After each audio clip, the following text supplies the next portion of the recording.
नमस्कार मित्रों, मैं दुर्गा प्रसाद मिश्र साहित्य दर्पण की इस कक्षा में आप लोगों का स्वागत करता हूं।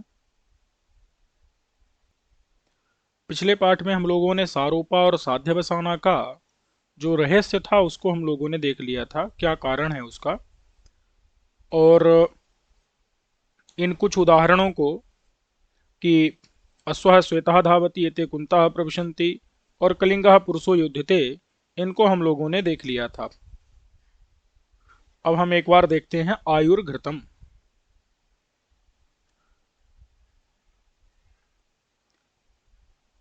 देखिए, एक बार फिर से बता देता हूं कि श्वेता अश्वः धावति में क्या है, रूढ़ उपादान लक्षणा सारूपा है। क्यों है? क्योंकि यहाँ कोई प्रयोजन नहीं है।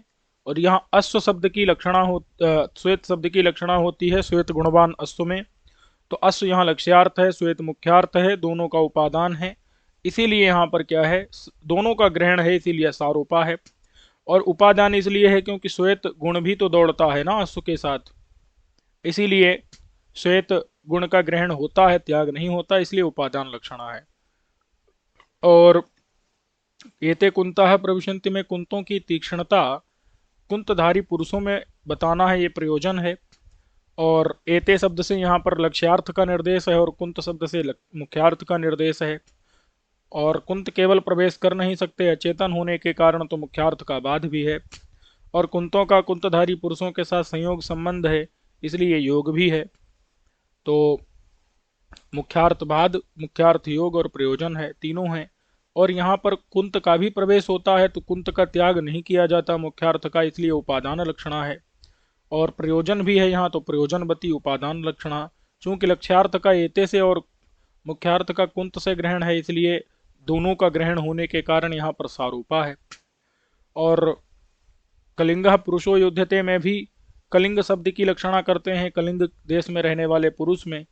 तो कलिंग शब्द यहाँ पर इसका ग्रहण नहीं हो सकता कभी भी युद्ध क्रिया में कलिंग देश का, तो इसीलिए यहाँ पर लक्षण लक्षणा है। और पुरुष जो है, कलिंगा शब्द पुरुष को बताता है, इस बात में कोई प्रयोजन नहीं है, इसलिए रूढ़िमती है। और लक्ष्यार्थ मुख्यार्थ दोनों का निर्देश है, इसलिए सारूपा है। अब हम और अन्य उदाहरणों को देखते हैं। जैसे एक उदाहरण है आयुर्घृतम।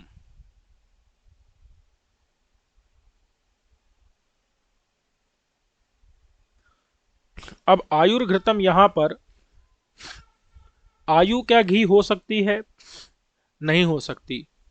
आयु और घी दोनों एक चीज हैं क्या? नहीं है। इसलिए हम आयु शब्द की लक्षणा कर देते हैं आयुर्जनकम में। किस में कर देते हैं? तो जो आयु शब्द है इसका मुख्य अर्थ क्या हो गया? बाधित हो गया। आयु का मुख्य अर्थ क्या है? उम्र। ठीक है। उस उम्र का जो जनक है, जनक यानी पैदा करने वाला, वो घी है। क्योंकि घी को माना जाता है कि घी से आयु बढ़ती है। बात समझ में आ गई कि नहीं? घी से आयु बढ़ती है, इसीलिए जो आयु का जनक है, यहाँ मुख्य अर्थ उम्र है। उम्र यहाँ बाधित है कि नहीं? उम्र तो घी नहीं हो सकती, तो मुख्यार्थ का बाद हो गया। तो ये समझ में आ गया कि नहीं? आयु का मतलब क्या है?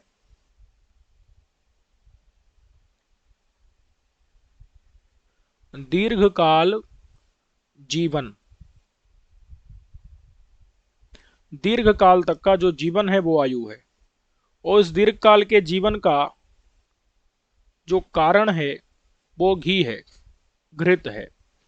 तो आयु का मुख्य अर्थ है दीर्घकाल का जीवन, लेकिन ये मुख्य अर्थ यहाँ बनता नहीं।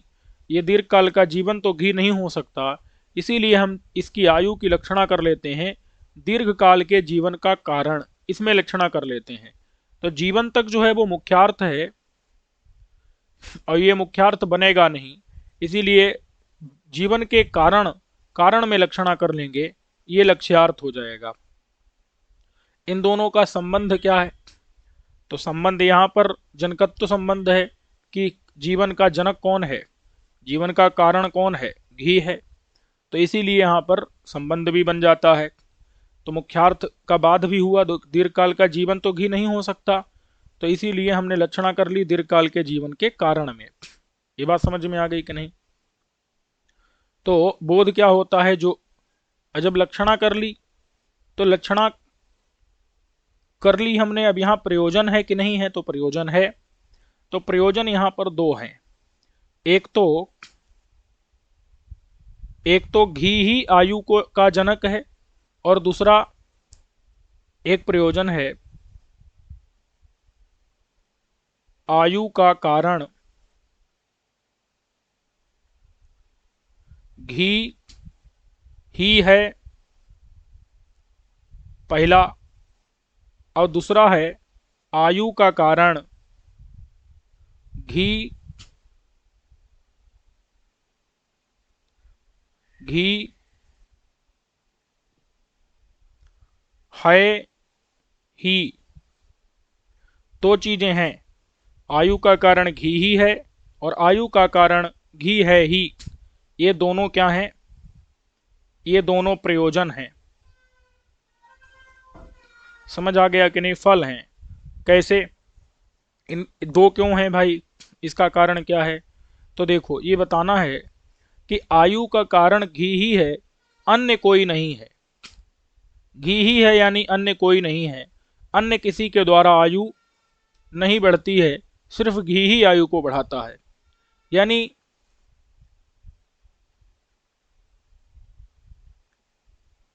इसका मतलब ये है, ये अन्य से विलक्षण है।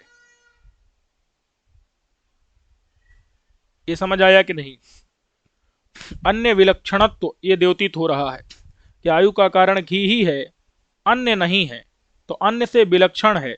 विलक्षण मतलब भिन्न। अन्य से क्या है, ये विलक्षण माने भिन्न है, अन्य ऐसे नहीं है। ये घी ही है आयु का कारण, अन्य से विलक्षण है, अन्य से भिन्न है, अन्य ऐसे नहीं है। समझ आ गया कि नहीं? दूसरी बात यह है कि घी है ही, ऐसा भी नहीं होता कभी कि घी आयु को ना बढ़ाए। देखो, पहली बात तो ये सिद्ध हुई कि घी ही है और कोई नहीं है। इसका मतलब ये है कि ठीक है, घी ही है, लेकिन हो सकता है कभी कभी घी आयु ना बढ़ाए। तो इसका मतलब ऐसा नहीं है, घी है ही, आयु का कारण घी है ही, मतलब हमेशा घी आयु को बढ़ाता ही है, कभी भी व्यभिचार नहीं करता। अन्य अन्य हो सकते हैं लेकिन वो व्यभिचार कर सकते हैं, लेकिन ये जो है व्यभिचार नहीं करता। तो इसका मत कभी अभाव नहीं होता, कभी मना नहीं करता, हमेशा करता ही है काम। तो अव्यभिचार, अव्यभिचार, व्यभिचार माने अभाव, माने नहीं, कभी भी अभाव नहीं होता, माने कि कभी भी आयुष्करत्व का अभाव नहीं होता। अन्य से विलक्षण माने भिन्न रूप में, और अव्यभिचार से ये क्या करता है, आयु का आयुष्कर है, आयु को करने वाला है। तो ये आयुष्करत्व, अन्य वैलक्षण्येन अव्यभिचारेण च आयुष्करत्वम यहाँ प्रयोजन है। ये बात समझ में आ गई कि नहीं? फिर मुख्यार्थ कौन है यहाँ? मुख्यार्थ है आयु, और उसका लक्ष्यार्थ क्या है? उसका लक्ष्यार्थ जो है आयु का कारण है घी, ये लक्ष्यार्थ है। तो यहाँ पर मुख्यार्थ का भी ग्रहण किया, आयु का भी और घी का भी ग्रहण किया है। इसीलिए दोनों का ग्रहण होने के कारण, आयु और घी दोनों का ग्रहण होने का कारण यहाँ सारोपा है, क्योंकि लक्षणा उसकी घी में ही की जा रही है ना, तो इसलिए यहाँ पर सारोपा है। और तो लक्ष्यार्थ भी है आयु, और नहीं, मुख्यार्थ भी आयु, दीर्घकाल जीवन, और उसकी लक्षणा कर लेते हैं उसके जनक घी में, तो घी भी यहाँ उपस्थित ही है, इसीलिए यहाँ सारोपा है। अब ये प्रश्न है कि घी तो आयु का कारण हो सकता है, क्या कभी भी आयु हो सकता है? नहीं हो सकता है, कभी भी आयु नहीं हो सकता, कभी यहाँ मुख्यार्थ को साथ में नहीं लिया जा सकता। इसीलिए यहाँ पर लक्षण लक्षणा है। और यहाँ पर प्रयोजन है कि नहीं है? प्रयोजन क्या है कि आयु का कारण घी है ही, आयु का कारण घी ही है, माने घी है ही ये बताता है अव्यभिचार, कभी भी घी अभाव नहीं होता उसका आयु के कारणत्व में, और घी ही है यानी कि घी ही कर सकता है और कोई नहीं, तो अन्य से विलक्षण है, भिन्न है। तो ये अन्य वैलक्षण्येन अव्यभिचारेण च आयुष्करत्वम यहाँ पर प्रयोजन है। ये समझ आया कि नहीं? लेकिन अगर हम आयुर्घृतम की बजाय प्रयोग करें आयु पीयते, आयु पीयते प्रयोग कर दें अगर, तो यहाँ पर घृत यहाँ पर है, घृत नहीं है, यहाँ लक्ष्यार्थ यहाँ नहीं है, तो यहाँ क्या होगी, यहाँ साध्य बसाना होगी। ये समझ आया कि नहीं? आयुर्घृतम सारोपा क्यों है? क्योंकि जो आयु मुख्यार्थ है और उसका लक्ष्यार्थ क्या है? आयु का कारण घी, ये लक्ष्यार्थ है। लक्षणा कर लेते हैं हम आयु की, आयु के कारण घी में, तो ये लक्ष्यार्थ है। ये दोनों यहाँ पर हैं क्या? घी भी है यहाँ नहीं है, तो इसीलिए यहाँ पर साध्य बसाना होगी, लेकिन आयुर्घृतम में सारोपा होगी। और क्या कभी भी आयु को पिया जा सकता है, या क्या कभी आयु घी हो सकती है? नहीं हो सकती। इसीलिए हमको क्या करना पड़ेगा? उसका आयु का जो मुख्यार्थ है, दीर्घकाल का जीवन, उसका त्याग करना पड़ेगा। सक्यार्थ का जब त्याग करना पड़ता है तो लक्षण लक्षणा होती है, इसलिए लक्षण लक्षणा है। और यहाँ प्रयोजनवती भी है, ये बात स्पष्ट है। और एक बात है कि जब सादृश्य संबंध होता है तो गौणी होती है, और यहाँ सादृश्य संबंध है क्या? नहीं है। आयु और घी में तो कार्य कारण भाव संबंध है, आयु कार्य है, घी कारण है उसका, तो इसलिए यहाँ पर शुद्धा लक्षणा है। और अभी तक जितने भी हमने प्रयोग बताए हैं सारे शुद्धा लक्षणा के ही हैं। कलिंगः साहसिकः में कलिंग पुरुष का आधार आधेय भाव संबंध है, कुंत और पुरुषों का संयोग संबंध है, गंगा और तीर का सामीप्य संबंध है, श्वेतः अश्वा का समवाय संबंध है।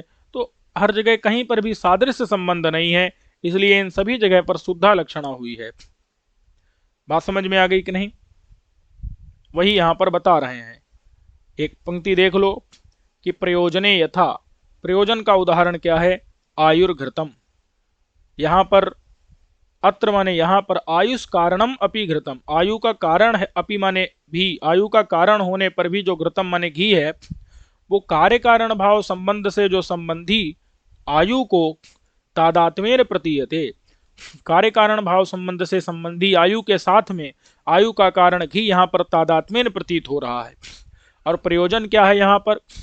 अन्य वैलक्षण्येन अव्यभिचारेण च आयुष्करत्वम प्रयोजनम, ये मैं बता दिया हूँ।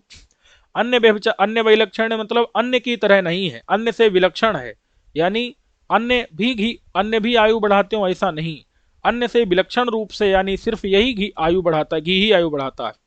और अव्यभिचारेण का मतलब बढ़ाता ही है, कभी भी बढ़ाने में रोक प्रतिरोध नहीं होता, मना नहीं करता, हमेशा बढ़ाता है, तो आयु को करता है, ये इसका प्रयोजन है। ये समझ में आ गया? अब कहते हैं, अब दूसरा उदाहरण है राजकीय पुरुषे गच्छति राजा असौ गच्छति। ये उदाहरण यहां पर समझ लेते हैं। राजा असौ गच्छति, तो यहां पर लक्षणा किसमें? लक्षणा है राजा शब्द में। क्यों? क्योंकि वास्तव में राजा नहीं जा रहा है, राजा का कोई असौ माने पुरुष जा रहा है, असौ माने पुरुष जा रहा है, और हम कह देते हैं कि असौ माने यह राजा गच्छति, राजा जा रहा है। जा कौन रहा है?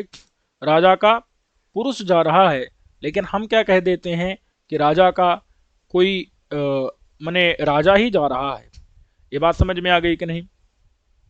तो असौ से पुरुष है, लेकिन वो राजा का पुरुष है, लेकिन हम कह देते हैं असौ राजा गच्छति, या राजा जा रहा है, राजा का नौकर कोई जा रहा है। तो यहां पर राजा शब्द का जो मुख्य अर्थ है, ये राजा शब्द का मुख्य अर्थ यहां बनेगा नहीं।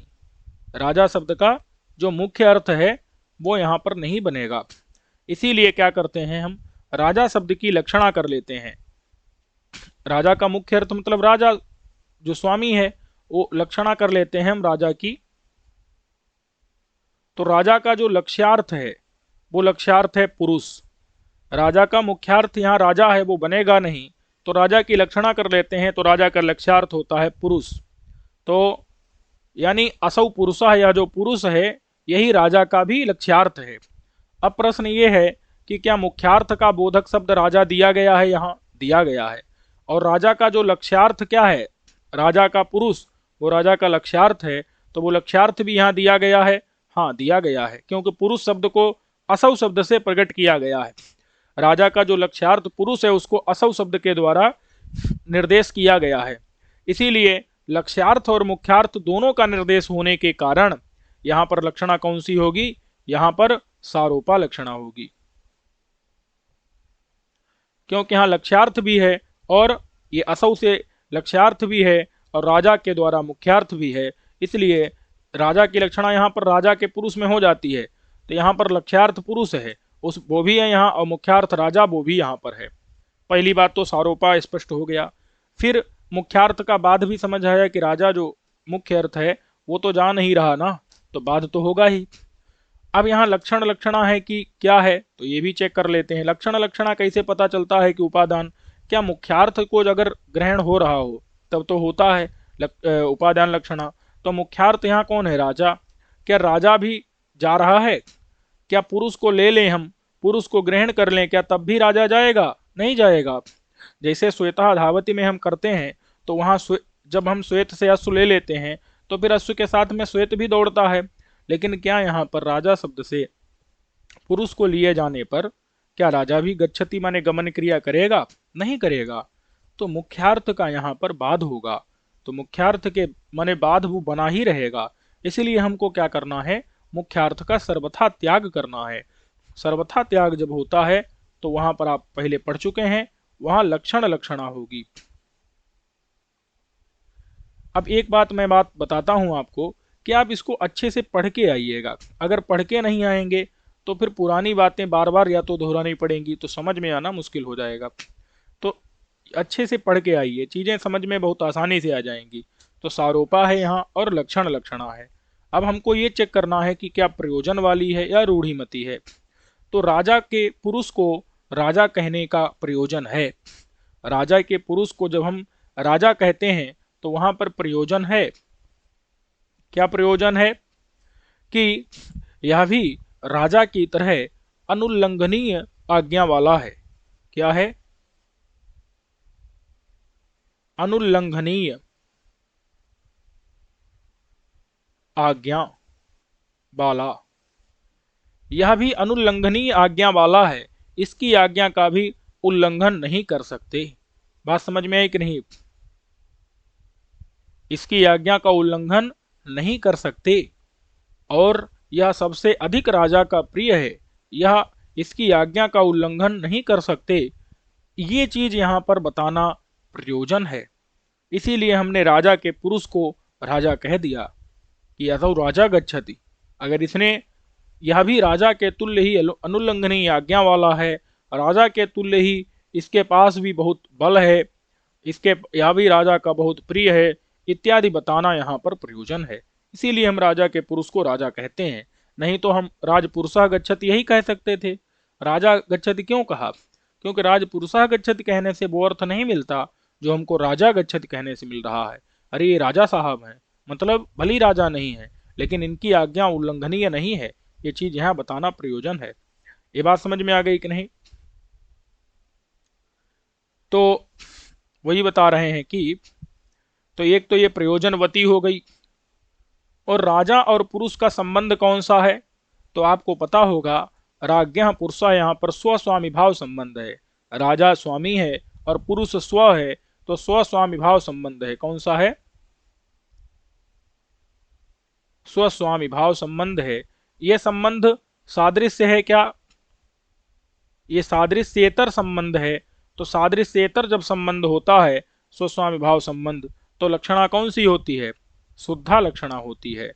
इसलिए सारूपा है, लक्षण लक्षणा है, शुद्धा है और प्रयोजनवती लक्षणा है। ये यहाँ पर इस उदाहरण को देख करके हमको समझ आ जाता है।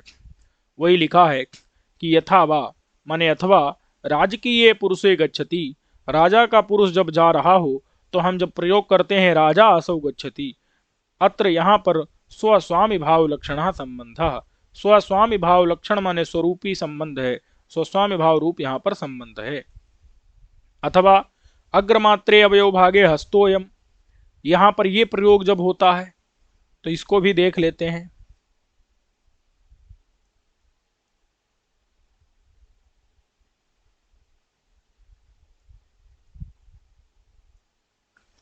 जैसे हाथ कितना होता है? हाथ जो है वो इतना हाथ नहीं होता, कोहनी पर्यंत हाथ होता है। हाथ शब्द से, हस्त शब्द से कितना लिया जाता है? कोहनी पर्यंत लिया जाता है।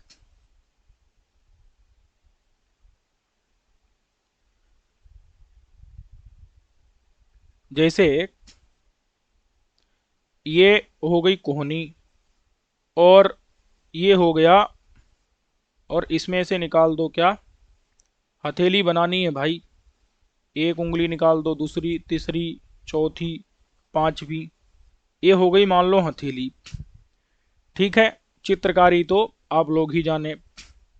अब क्या है कि यहां पर हाथ कितना होता है, ये पूरा हाथ होता है, लेकिन हम हाथ किसको बोलते हैं कि हम सिर्फ इतने मात्र को हाथ बोल देते हैं। बात समझ में आई कि नहीं?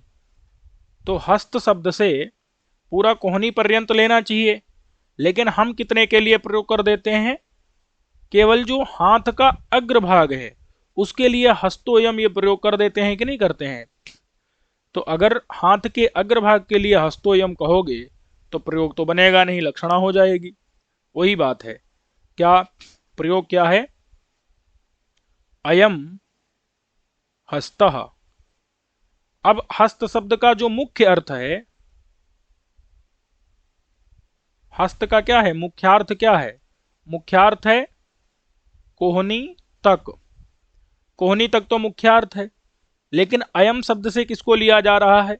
सिर्फ इतने को लिया जा रहा है। अयम मतलब हाथ का अगला हिस्सा। तो कोहनी तक, हस्त का मुख्यार्थ तो कोहनी तक है, वो अयम अयम से सिर्फ कितना लिया जा रहा है?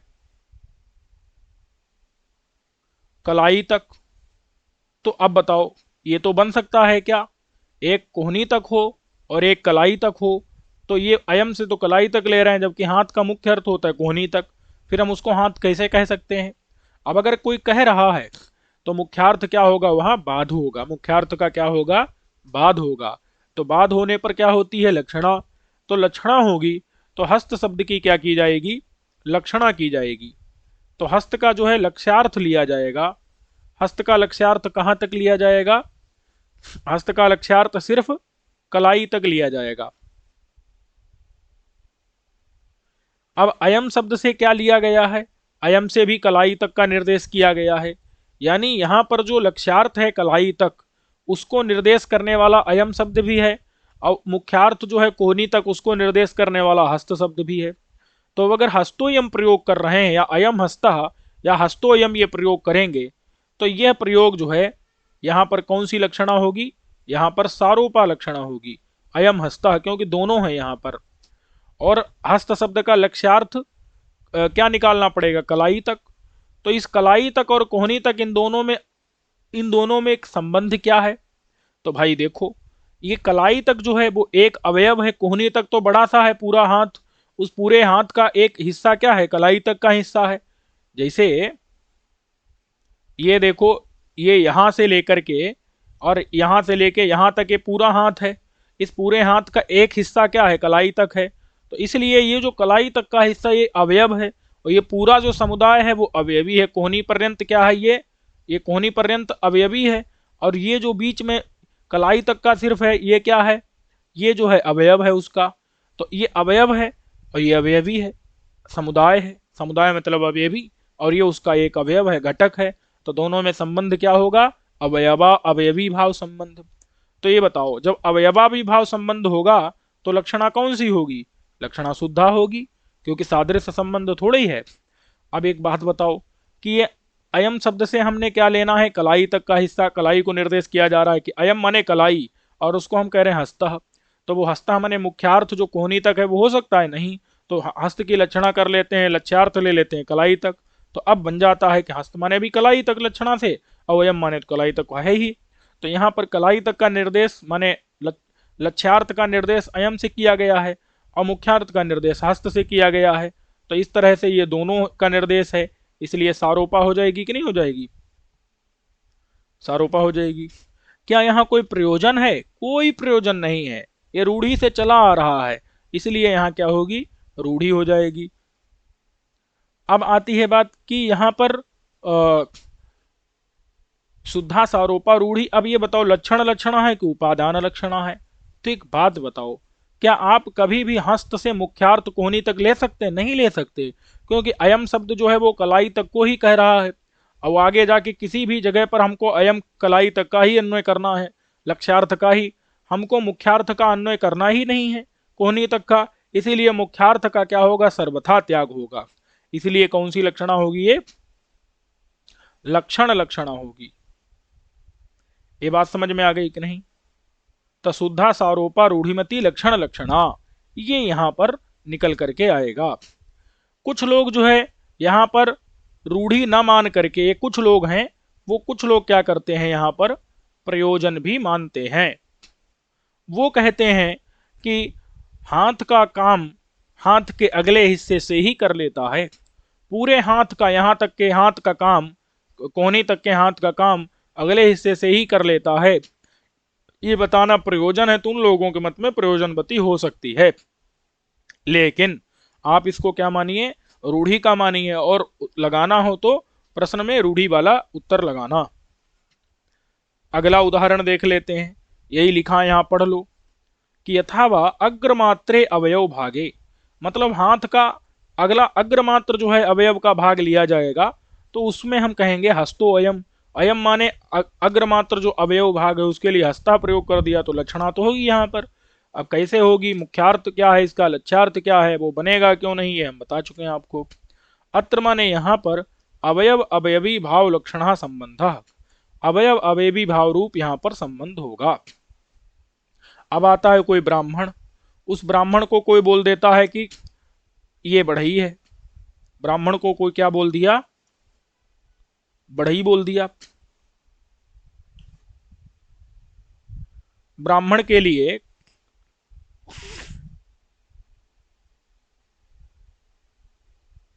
असौ तक्षा, असौ माने कौन है, असौ माने यह या वह, असौ का मतलब है ब्राह्मण और तक्षा का मतलब होता है बढ़ई।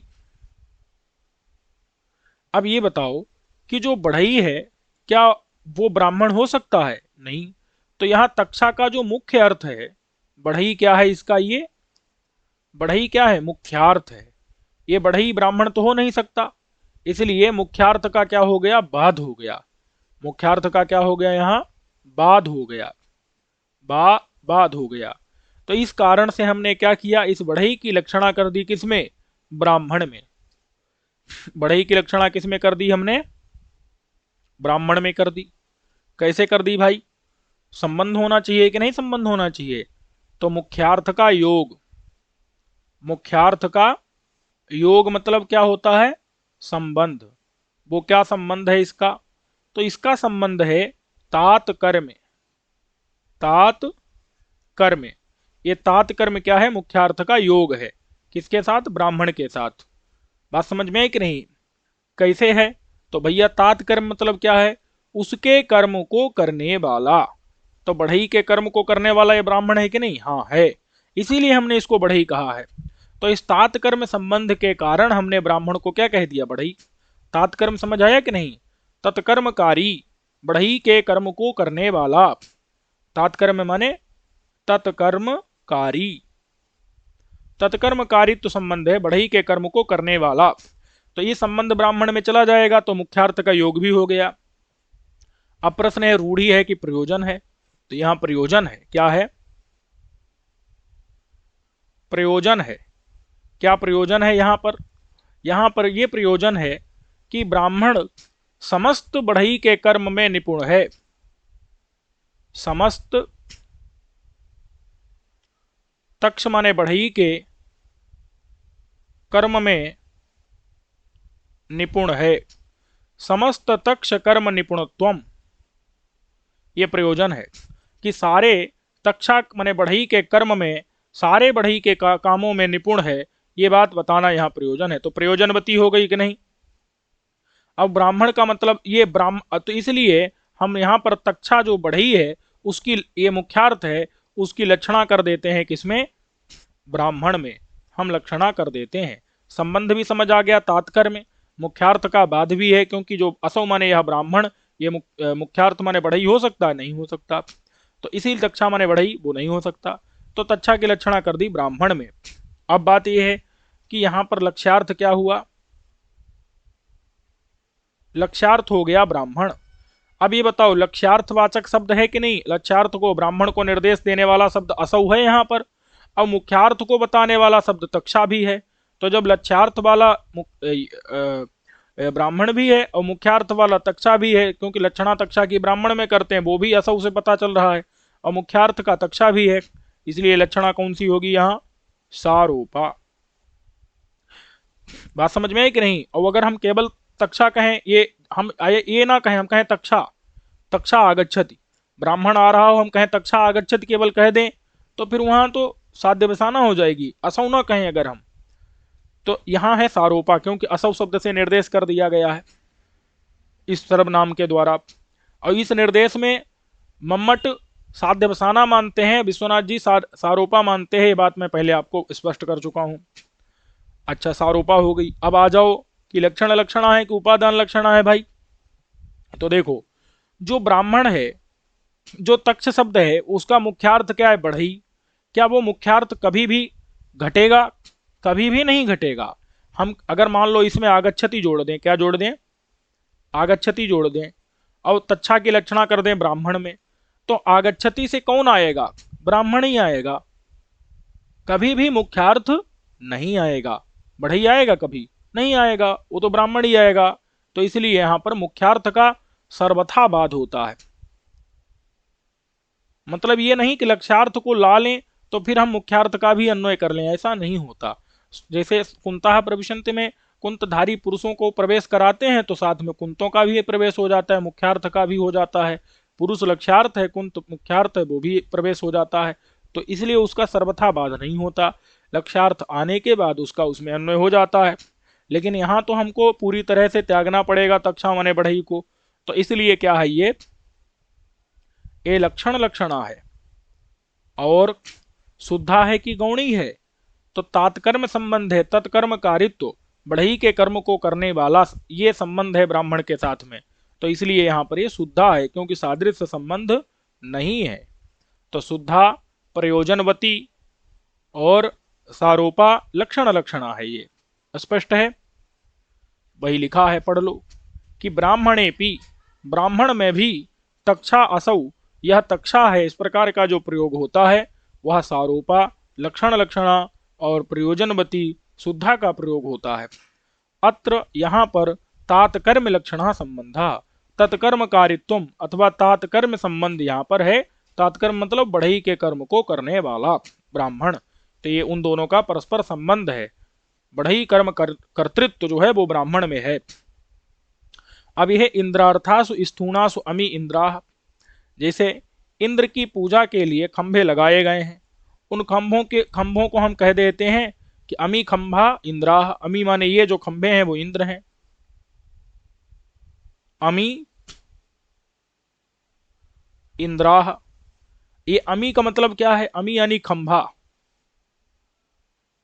अमी का मतलब क्या है? खंभा। उन खंभों को हमने क्या कह दिया? इंद्र। और इंद्र मतलब क्या होता है? इंद्र मतलब तो भैया देवराज इंद्र होता है, देवताओं का राजा इंद्र माने इंद्र होता है। लेकिन क्या ये इंद्र का क्या है? मुख्यार्थ है। इंद्र का मुख्यार्थ है इंद्र। क्या वो मुख्यार्थ यहां कभी बनेगा? खंभा कभी इंद्र हो सकता है? अमी मतलब खंभा, नहीं हो सकता। तो मुख्यार्थ का क्या हो गया? बाध हो गया। और मुख्यार्थ का हमको क्या करना? योग भी करना है। तो हम इंद्र की लक्षणा कर लेते खंभे में, तो खंभे के साथ में इंद्र का संबंध भी होना चाहिए। तो मुख्यार्थ का क्या होना चाहिए? संबंध होना चाहिए। वो कौन सा संबंध है? मुख्यार्थ का संबंध क्या है? यहां पर संबंध माने योग। तो मुख्य इंद्र और खंभों का योग क्या है बताओ? तादर्थ संबंध है। क्या संबंध है? तादर्थ। तादर्थ कहते हैं उपकार्य उपकारक भाव। तादर्थ मतलब क्या होता है? उपकार्य उपकारक भाव। इंद्र जो है वो उपकार्य है, खंभा उसके उपकारक हैं। इंद्र की पूजा कब कब होगी? जब खंभे रहेंगे। तो खंभा उपकारक है, इंद्र उपकार्य है। उपकार्य उपकारक भाव, ये होता है तादर्थ्य का मतलब। तादर्थ्य चतुर्थी वाच्य मुक्त हरिम भजति, वहां पर भी उपकार उपकारक भाव रहता है संबंध। हरिभजन उपकारक है, मुक्ति उपकार्य है। यहां भी तादर्थ्य है, खंभा उपकारक है, इंद्र की पूजा जो है वो उपकार्य है। तादर्थ संबंध है। ये बात समझ में आ गई कि नहीं? तो तादर्थ मतलब उसके लिए होना। तो ये जो खंभे हैं किसके लिए? इंद्र के लिए, मतलब इंद्र की पूजा के लिए हैं। तो तादर्थ संबंध है यहाँ। इस संबंध के द्वारा हम इंद्र की लक्षणा कर लेते हैं खंभे में क्या कोई प्रयोजन है? हाँ प्रयोजन है। प्रयोजन क्या है यहां पर? प्रयोजन है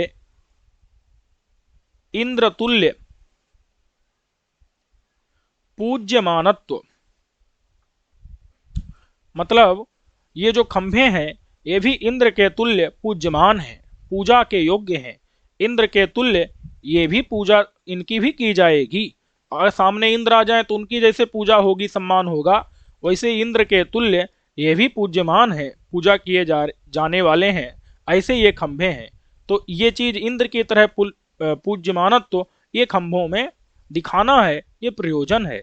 अगर हम खंभा कह देंगे तो फिर ये चीज नहीं निकलेगी। जब इंद्र कहेंगे अरे ये तो इंद्र ही है भाई, मतलब इनको इंद्र ही समझो, ये तो इंद्र के तुल्य पूज्यमान है, ये तभी पता चलेगा जब हम उनको इंद्र बताएंगे।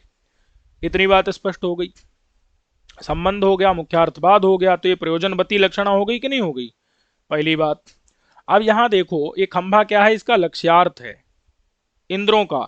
इंद्र शब्द का मुख्यार्थ है इंद्र, लक्ष्यार्थ क्या है इंद्र का? इंद्र की लक्षणा कर देते हैं खंभे में। अब लक्ष्यार्थ वाचक शब्द यहाँ अमी दिया है कि नहीं दिया है, और मुख्यार्थ का भी शब्द इंद्र दिया है, दिया है। तो जब दोनों दिए होते हैं तो क्या होता है? सारोपा। ये बता चुके हैं, पीछे पढ़ लेना बढ़िया से। और मुख्यार्थ लक्ष्यार्थ दोनों का शब्द दिया हो तो सारोपा। और अब ये बताओ, क्या खंभा कभी भी इंद्र हो सकता है, या इंद्र कभी भी खंभा हो सकता है क्या? इंद्र का जो मुख्यार्थ है इंद्र, क्या वो कभी भी खंभा हो सकता है? नहीं हो सकता। इसलिए अगर हम कहते हैं इंद्रम आनय, माने इंद्र के लिए जो खंभा है उसको लाओ, कभी इंद्र को थोड़ी लाया जाएगा। तो इसलिए यहां पर इंद्र शब्द अपने मुख्यार्थ को सर्वथा त्याग करता है। क्या करता है?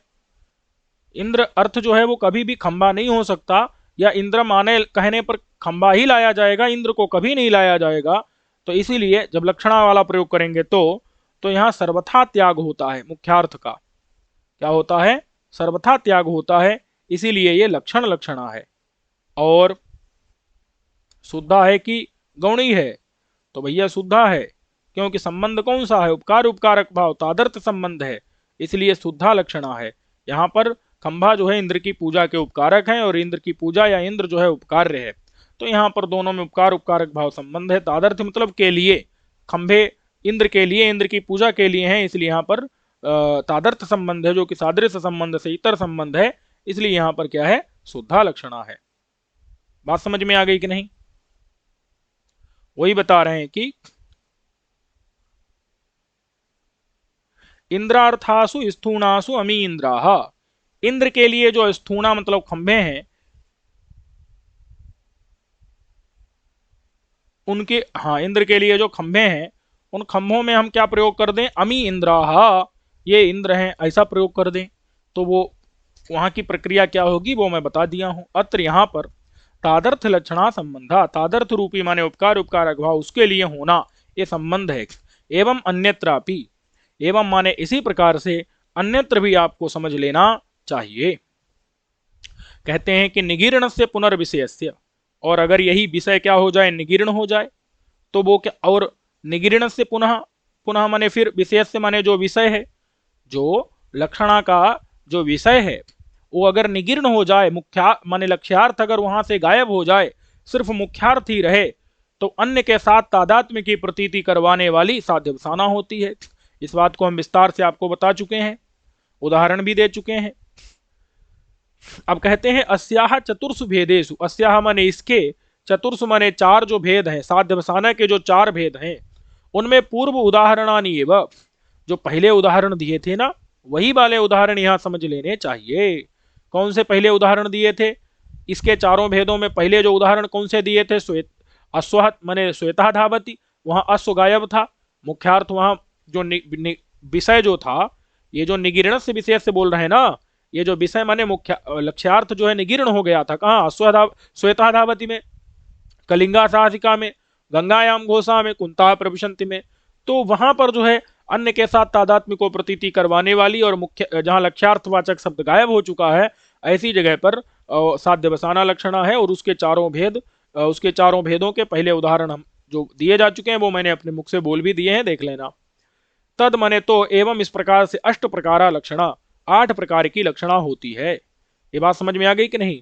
और उन के बारे में हम आपको बता भी चुके हैं कि उनमें मुख्यार्थ वाला शब्द नहीं रहता है।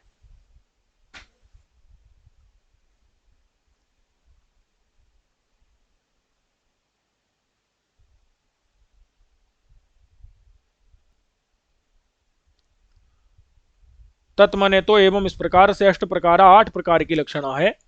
और ये 8 प्रकार की लक्षणा 16 प्रकार की हो जाती है जब सादृश्य इतर संबंध, सादृश्य संबंध और तदितर संबंध, अच्छा सादृश्य इतर, सादृश्य से भिन्न संबंध से शुद्धास्ताह सकला अपि, ताह माने वो, सकला माने सारी, लक्षणा शुद्धा शुद्धा कही जाती हैं। और सादृश्यात् तो मता गौण्य, सादृश्य संबंध से जब होती हैं तो गौणी लक्षणा होती है। तेन इसलिए षोडश भेदिता, उसके 16 भेद होते हैं।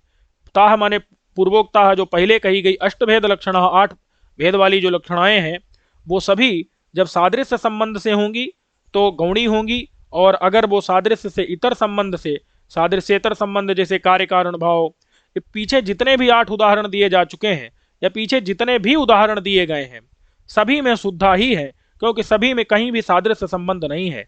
कलिंगा पुरुषा में एते कुंता कुंता प्रविशंत में अश्व श्वेता में संभा इत्यादि है, कहीं पर भी वहां गौणी नहीं है, कहीं भी सादृश्य नहीं है, हर जगह शुद्धा ही है। तो पूर्वोक्त 8 भेद वाली लक्षणा शुद्धा लक्षणा, सादृश्य से इतर संबंध जहाँ कार्य कारण भाव आदि है वहां शुद्धा लक्षणा, शुद्धा के पूर्व उदाहरण ही है। और गौणी के 8 उदाहरण हैं, उनको हम क्या करेंगे, वो सादृश्य संबंध से होने पर वो गौणी लक्षणा होगी। सादृश्यात्मता गौण्या गौणी लक्षणा, तेन इसलिए षोडश भेद होंगे उसके, वो हम क्या करेंगे अगले 8 भेदों को और अगले 8 उनको उदाहरणों को अगले पाठ में देख लेंगे। इस पाठ को यहीं तक रहने देते हैं। सर्वेभ्यो नमो नमः।